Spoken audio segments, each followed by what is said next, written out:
কুষ্টিয়ার মিরপুর উপজেলা বিএনপির নতুন আহ্বায়ক কমিটিতে আশরাফুজ্জামান শাহিনকে আহ্বায়ক ও রহমত আলী রব্বানীকে সদস্য সচিব করে ৩১ সদস্য বিশিষ্ট কমিটি গঠন করেছে জেলা বিএনপি।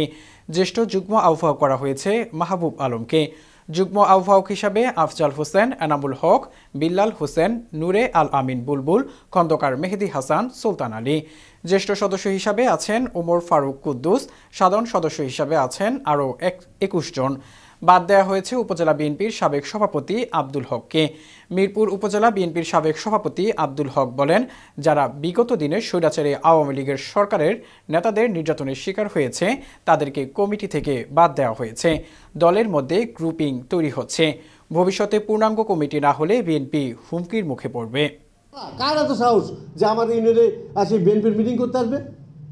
আমি যে দলকে আমার সন্তানের মতো লালন করে আমি তৈরি করলাম, আজকের এই পর্যায়ে নিয়ে গেলাম, সেখানে আমি একটা সদস্যপদ লাভ করতে পারি না। এটা কি ধরনের পলিটিক্স হচ্ছে? এটা এই পলিটিক্স আমরা মানি না, এটা পলিটিক্স আমরা মানবো না।